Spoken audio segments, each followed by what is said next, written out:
What's going on, guys? So in today's video I wanted to discuss the safety features slash kind of pseudo self-driving type features such as the lane departure warnings and the lane keeping assist and things like that, and just my general overall view of how the features work over the last few months that we've had the truck, and pros, cons, and just a little information on how they work. So let's dive into it.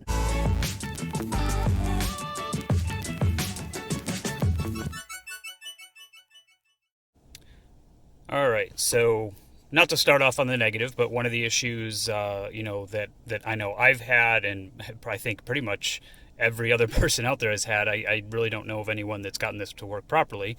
But if you go to one of the features that they have, if you go to features, then driver assistance, obviously there's adaptive cruise control, which I absolutely love. When I travel for work and I get rental cars and they don't have it, it's always kind of a disappointment now that I've had that for a while. And that works great. And you can adjust the distance that you prefer, for the vehicle in front of you. And, it's just helpful for, highway driving and things like that, especially. But it works great even around town as well.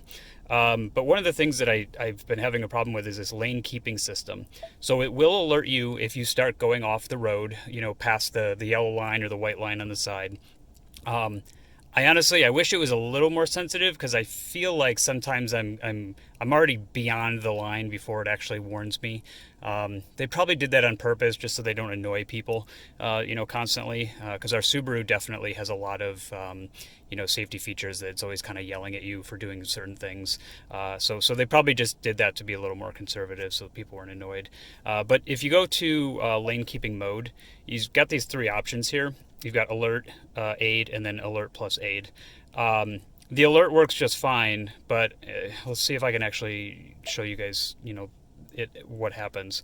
So what'll happen is if you start going off, instead of it just alerting you, it'll actually turn the wheel, back into the center lane as well, which this feature's been on many cars for the last few years. It kind of gets that ping pong effect back and forth if you don't have any of the lane centering capabilities, which we'll get into. But the problem is, let me just restart the truck here and I'll show you. So I saved this, it's if I go drive and I start going off the lane, it'll turn me back in. But if I stop the truck, so truck's off, and then I will restart the truck, and then we go to driver assistance. See, this is great. So they may have actually fixed the issue. So I will do a little drive testing to see if that, in the past, whenever I've restarted the truck, that feature has gone back to alert mode. So they may have finally resolved that through, an over-the-air update. So I will do a little drive testing and see if that's actually the case, because that would be great. Because this, every single time people were restarting the truck and getting back in, it would go back to alert mode. So they may have finally resolved that. So that's great news. Another feature we have is if you go to the steering wheel. Well, first off, I talked about the, let me center this. Talked about the what do you call it? The adaptive cruise control. This is where you set the distance. So if I hit that, it actually looks like it needs to be on. There we go. So this turns on your cruise control, your adaptive cruise control, and your lane centering as well. So this is the kind of the button that turns everything on. And then you'll see a little icon in the bottom, just to the left of the truck there, that shows like the lane centering with the cruise control icon and all that, with the steering, I guess I should say. So if you hit this button right here, that'll adjust your distance. If you want to be right on the bumper or you want to be super far away, depending on the conditions. I usually leave it around 3. That seems to be a good safe distance. And then, so that works really, really well. I've even been behind motorcycles and I haven't had a problem with that.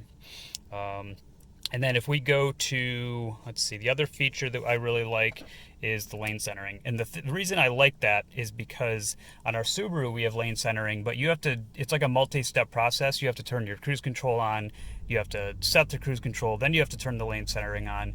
Whereas on the Ford, they've eliminated all those extra steps. When you get in and you start driving, all you need to do is hit this button, and it will not only turn on your cruise control and set it at whatever speed you're currently at, but it also automatically turns on your lane centering. I'm not going to say that the lane centering is absolutely perfect, which maybe I'll do a little drive test here in a minute to show you guys. But I would say it's one of the best I've used. I've used some older systems, you know, a couple, 2, 3 years ago from other vendors that you, like I mentioned earlier, kind of get that ping pong effect. I don't get that at all with the Ford.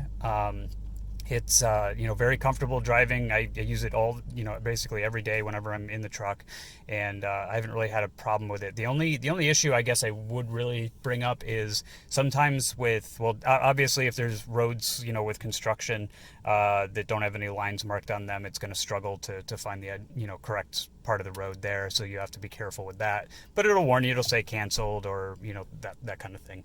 And then the other thing is it's some weird intersections depending on how they painted the intersection. Sometimes it will I don't want to, you know, alarm people when I say this, but sometimes it'll try to switch lanes on you.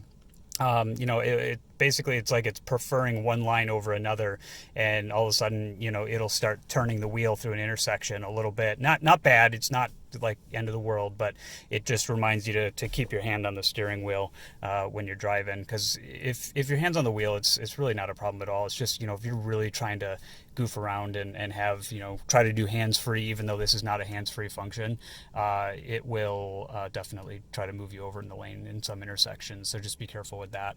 It's not a self-driving feature, unlike what some people think.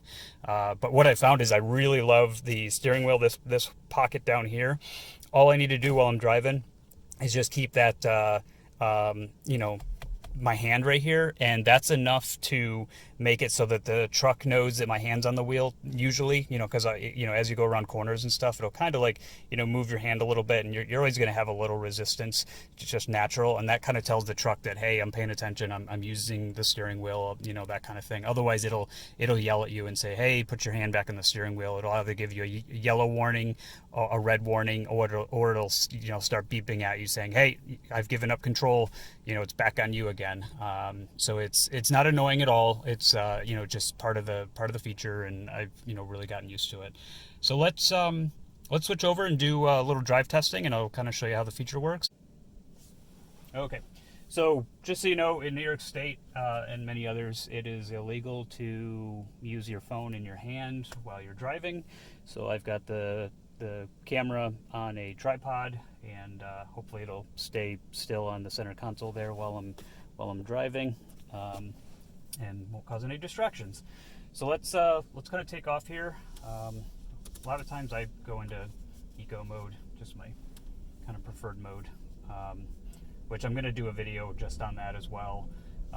You know, just as far as, you know, the different modes and how I like them, and gas mileage differences and things like that, because I know that's a pretty hot topic on the forums. Is some people feel that the normal mode gets better gas mileage, other people say the opposite, and then some people say they like the shifting better on you know, sorry, I'm just kind of pulling out in front of somebody. Some people like the shifting better on eco mode, so I wanted to do a video on that in the future. Is just the difference between the modes. So let's turn on the you know, lane centering feature here. So like I said, you'll just hit that one button. I'm not sure if it's on the camera right now, but that oh, I already had it on. So you just set that, and you can adjust your speed if you want to, just like normal cruise control. But as you can see, I'm technically hands-free right now, and it is, you know, steering the wheel just fine. It's staying right in the center lane, and then eventually what'll happen, and like I said, I don't advise, you know, being completely hands-free, because it'll yell at you, which I'm waiting for the message. There you go. So that's the orange one. So all you have to do is kind of like touch the steering wheel a little bit, and that's all it takes. So then, you know, driving up a hill right now, so it's pretty straight lane, but we're going to hit a corner here in a second. A lot of times, like I said, I just rest my hand right at the bottom of the steering wheel, and that, you know, really does enough for it to drive itself, and, you know, keeps it happy, so it thinks you're on, you know, your hand's still on the steering wheel and all that, so that works great. Once we get up to this intersection up here, I'm going to see if this is one of them that you know, gives us some grief.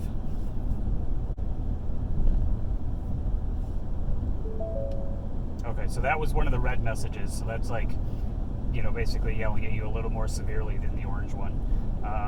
So we'll watch what happens with this intersection. that one wasn't too bad, but you saw how it started drifting off to the left, and then it had to quickly correct itself once it got back to the yellow line again that it saw. So it definitely gets a little tripped up there. That one wasn't too bad. Like I said, the worst ones are some of where the paint's kind of funny, where maybe you've got a turning lane or something like that where it splits off. It seems to kind of confuse the truck a little bit. So we're going through another one here. We'll see what happens with this one. This one actually will probably be fine because it's just a straightaway. Yep, that one's fine. Another note that I didn't bring up yet was using the lane centering feature while you are towing. I will say I have used it while I'm towing. I don't use it very often though. I don't like the way that, and I'm surprised that Ford even lets you use that mode while it's it knows it's hooked up to a trailer, but it kind of gets this this bobble back and forth, because now you've got the truck is correcting, but then the weight of the camper is kind of fighting against it. So it's kind of like this, it's going back and forth. So it's almost like oversteering, overcorrecting basically for the for the trailer sway, if you will. So just a word of the wise, don't use it while towing, unless it's like a safe time to do so. Usually I'll just hit that button, that lane centering button I told you about, to disable that. So let's try this intersection. That was fine.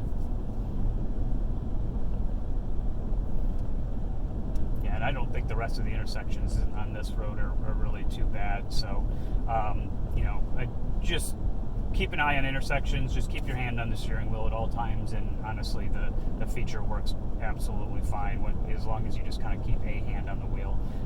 Because what'll happen is once you, with your hand on the wheel, it'll kind of like jerk a little bit over, or at least start drifting, and you're naturally your hand's gonna resist that turn anyways. So it's really not that big of a deal. So I've got the feature turned off right now. So let me see if the lane keeping system works with it. So I've got lane centering disabled, so that's one feature. And then some trucks may have the lane keeping, but they may not have the lane centering. So let me get around the corner here where it's safe to kind of test this. I'm going to purposely drift off, past the white line on the side of the road and see what happens. Yeah, so it's fighting me. So it's warning, it vibrates the steering wheel. There's green markers, kind of bumpers on the side of the truck. They'll turn yellow or red depending on how severely off you are. Yeah, it's going to turn the wheel back in. So it's not too severe. It's actually a pretty gentle correction. Like I said, I haven't really been able to use this feature too much just because it kept disabling every time I restarted the truck. So, but honestly, I've got lane keeping on most of the time, so it's really not a big deal. But it is helpful if you're not paying attention and you start drifting over in your lane or whatever, and it'll at least warn you, and then at best, if the feature's turned on, it will turn the wheel back over.